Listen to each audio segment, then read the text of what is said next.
আসসালামু আলাইকুম। কি অবস্থা সবার? আশা করি সবাই অনেক ভালো আছেন। এই তো নতুন আরেকটি ব্লগ নিয়ে চলে এসেছি। এতক্ষণে হয়তো বুঝে গিয়েছেন যে আজকে উর্মির বিয়ের ব্লগ শেয়ার করব। ফাইনালি আমাদের সব আনন্দ আজকের এই দিনটার জন্য। আজকে উর্মি চলে যাবে ওর শ্বশুরবাড়িতে, জীবনের নতুন একটা অধ্যায়ে পা রাখতে যাচ্ছে। যাই হোক, সকালটা শুরু হলো এক পশলা বৃষ্টি দিয়ে আর সেই সাথে বিয়েবাড়ির গরম গরম খিচুড়ি। যদিও অনেক বেশি তাড়াহুড়ো ছিল, খাওয়ার সময় আর কোনো ব্লগ করতে পারিনি। এখন বেলা প্রায় ১১টা।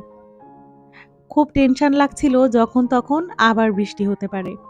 এদিকে রান্নাবাড়ায় বেশ তাড়াহুড়ো। আর বাঙালির বিয়েবাড়ি মানেই চিকেন রোস্ট। তো যাই হোক, এখানে রোস্ট ভাজা হচ্ছিল। মুরগিগুলোকে এভাবে একপাশে ম্যারিনেট করে রাখা হইছে। বাকি চুলায় অন্যান্য রান্না। তবে কোথায় কি রান্না হইছে সেটা আর শেয়ার করতে পারলাম না। কারণ বাবুর্চিদের এমনিতেই অনেক তাড়াহুড়ো ছিল। কারণ যখন তখন আবার বৃষ্টি হতে পারে।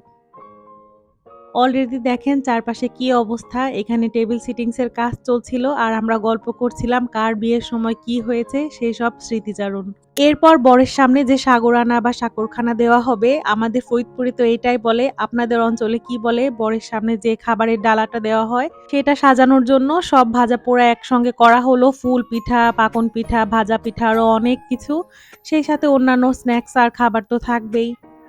যাই হোক, আমরা মূলত অপেক্ষা করছিলাম উর্মির বিয়ের ডালার জন্য। যেহেতু লং ডিসট্যান্সে বিয়ে হচ্ছে ফরিদপুর টু সাতক্ষীরা, তো ওর ডালাটা না আগে এসে পৌঁছায়নি। যাই হোক, তারপরেই তো নতুন বউ একদমই রেডি। আমি আসলে অনেক তাড়াহুড়োর মধ্যে ছিলাম। ওর মেকআপ থেকে শুরু করে কোনো কিছুরই তেমন ক্লিপ নিতে পারি নাই।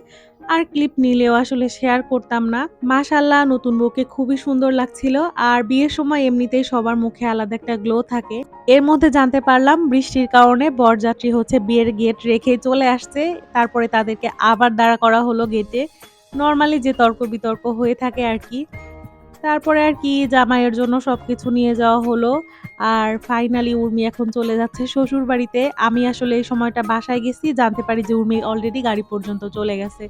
তো দৌড়ে গিয়ে ওইটুকু ক্লিপ নিতে পারলাম। আর তখন এত বেশি মন খারাপ লাগছিল যে বাকি সিনের আর কোনো ভিডিওই নেওয়া হলো না।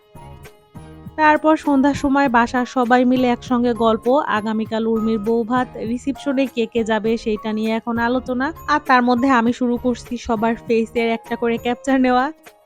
আমাদের জামাইয়ের ছোট ভাই তাকেও বাদ রাখি নাই। এরপরে আরফের বাবা থেকে শুরু করে আমার শাশুড়ি মা, আমার জা, ননদ, তারপরে দুলাভাই, কাউকেই আমি বাদ রাখিনি। আর ভাইয়ার ফেসটা আমি নিতেই পারছিলাম না। সে বারবার মুখ ঢেকে ফেলে।